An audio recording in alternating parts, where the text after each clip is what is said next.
Hey guys, welcome to another Jafo Paints video. We're working still with the Widower's Woods Iron Kingdoms adventure board game. Today we're going to be working on one of two videos for the Viper Tatzylwurm. This is my tongue gets all tied up. Here are our little fellas that we're going to be working with. If the backdrop looks a little bit different, it's because I'm painting in a little bit different area today. I decided to do some painting at my home studio than at my business studio. And when you're a painter like I am, everywhere you go, as long as you got brushes and paints, that's your studio. So, let's see if I can get my camera to stay. So I apologize if some of the camera work is a little bit shite today. So the ones we're going to work on today is actually the three, or in this video, part one of the video, we're going to work on the Blue Vipers. Normally in the board game, there are red monsters and blue monsters. It really doesn't matter like the monster itself. It matters for like when certain things happen in the game. Sorry, my brain shut down. So I thought to make this easier with these guys, especially because there are no clothing items on them.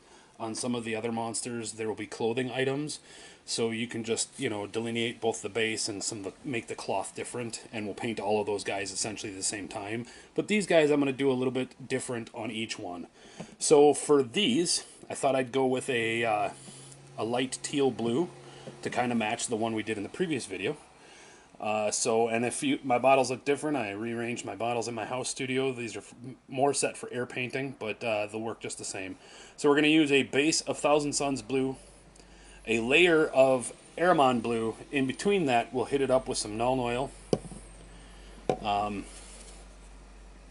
And this will be for the back scaling. The front scaling, he's going to get an all-over Thousand Suns, and the front lighter skinned, I'm going to... I don't know, I'll figure it out. As always, we've got Xandri Dust and a Ushabti Bone with Agrax Earthshade. Those will be our teeth. Abaddon Black we're going to use to do his eyes. Mephiston Red we'll use to do inside their mouths. And then I thought to help make him even easier to identify, to keep that blue basing, we'll just use some Calidor Sky and we'll give him a nice bright blue base. I live on a very busy road, as you guys can hear in the background, so unfortunately when I'm filming this it's like noontime, lunchtime, so everybody is out on a Friday and they are all busy. So the brushes that we've comprised of for today will be our Citadel brushes. We've got a small layer brush, a medium base brush, and a small dry brush. So what we're going to do, we're going to start with our or our medium base brush. And we're going to take our Thousand Suns blue. And I just got paper down both to dry off my brush in between uses, but also to just keep my table clean a little bit. So make sure you give your brush a good shake, or your paint a good shake. And then I'm just using some old Necron cards from my Warhammer days. These are no longer valid in the current edition, so they make a good paint palettes. Get yourself a healthy dollop of paint on your palette. If you need to thin it down a little bit more, this has got a decent amount of flow improver in it. Again, most of my paints in my house studio are set up for airbrushing, so but we'll add just a little bit more paint to that, or a little more flow improver to that, and get a nice thin consistency. I'd rather go over it in two thin coats than one thicker one. And then we're just going to go over and paint this guy entirely blue. So I'm going to do all three of these, and I'll be right back and show you what they look like. Alright, now that we've given that paint some time to dry, it is time to put the next shade on, which is the Nuln Oil shade. So,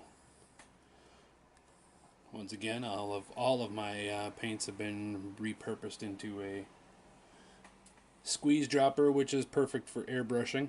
You don't have to do this. The Citadel pots that I've shown you guys many a times before will be just fine. With this, we're going to do an all-over shade, meaning we are going to shade every square inch of this guy. Since I don't have a shade brush with me, we'll just stick with our medium base brush today. And just go through, just like every other time we've done a shade. Just go through, get it all into everywhere you can. Make sure that it's not pooling anywhere bad. And that's that. I will apply this to all three, and I'll be back when it's done.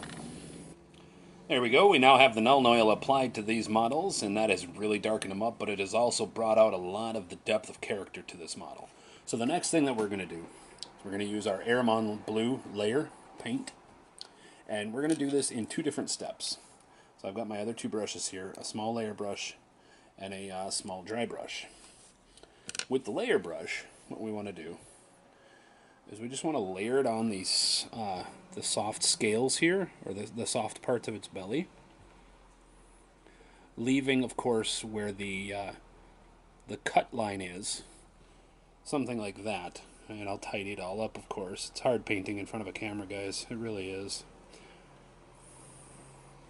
But with multiple thin coats, we're going to do that, and we'll do that all up and down the body, and then what we want to do with the other one is make sure you got some tissue, paper tissue, get a little bit on your dry brush, and again, if you rub it across your finger, even that might be too much. So like that. That we're going to do all on the back side, so it just picks it up just a little bit, but it still leaves that darkness in the recesses.